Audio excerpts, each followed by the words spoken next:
In the jack-in-the-box moment, I'm here, I don't know when he's going to throw a punch, he winks, and all of a sudden my hands come up. For me to start aiming for a nerve cluster on purpose means I had to know that he was going to throw a right, because if he throws a left, I get hit. You all follow that? That is why cops lose close quarter fights. That is why martial artists lose street fights. Because the sucker puncher is the jack-in-the-box moment. And you could be there going, do-do-do-do-do-do-do, and the clown pops out. You know it's going to happen, you don't know when. And the only thing that's faster than his complex motor skill is a primal response, and that is the flinch. How do we know this? Forensics. When somebody gets slashed in a frontal attack in a knife fight, where do you see trauma? Always on the hands and the arms. What about a frontal, like execution style shooting? Where do you also see if the hands aren't tied? So suddenly Tony goes to shoot me in the face and I get this really fast. So we got good news and bad news with that, we always tell people. Good news is the flinch is faster than a speeding bullet. The bad news, it doesn't stop the bullet, okay? But let's take it out of the fighting realm. Car accident, someone goes through a windshield. No seatbelt, where's their trauma? Hands again. So what we looked at from this event in 1988 was this concept that this flinch mechanism was way faster than anything. Conscious neuromuscular communication is slower than unconscious neuromuscular communication.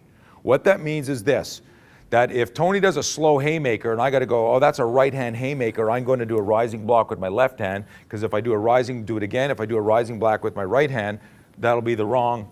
In other words, you got to track, you got to vector, you got to analyze the trajectory, you got to make the move.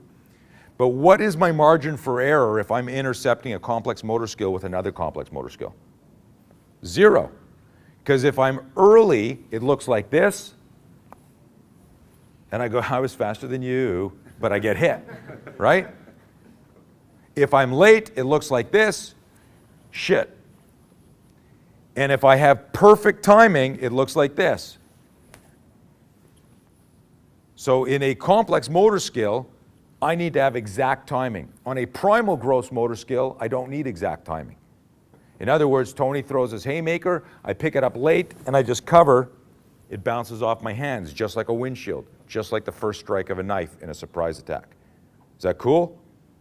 That unites every single person in this room, and everybody in this hotel, and everybody in the world. Physiology unites us all. You may be able to strike, but you can't kick. You can kick, but you can't grapple. And in other words, we all gravitate to styles that resonate with our personality, things we like.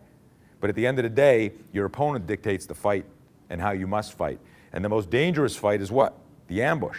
And the ambush will trigger what in you? A flinch. And it's why most cops miss their first couple of shots in a close quarter gunfight. And I define, just for semantics purposes, a shootout is when the cop starts the fight, a gunfight is when the bad guy starts the fight. And what we don't build into is that first 2 seconds of, oh shit, when the body starts to do this and move away, okay? So here we are, let's add a little physics and science to this. Action versus reaction. It's a scientific measure, right? What's faster, action or reaction? Who's the bad guy, action or reaction? Action. So we have all these goofy martial art moves, and I'm a martial artist. I don't mean to put down martial arts. Okay? I've been punched in the face because I tried to do a wax on, wax off. So this is empirical, it's not theoretical. So if action is faster than reaction, and the sucker puncher is the action, then does it make any sense to have a complex motor skill response? It doesn't even make any sense.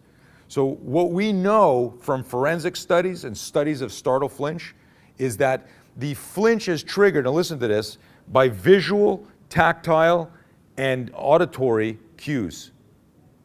Okay? So if I see him starting to throw a punch, that'll trigger the flinch.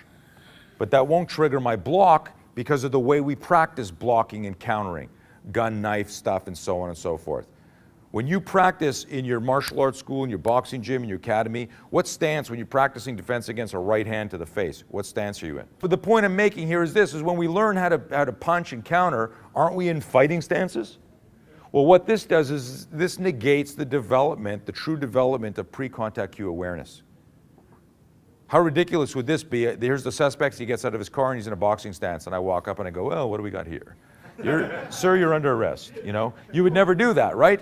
But you might walk up and this guy's thinking about sucker punching you. You have no idea because you don't hear the clown music. And he's just standing there like this, and you walk up and you go, well, what do we got here? Boom. And then that happens. And you can watch dashboard videos, and you see that all the time. Yes, sir.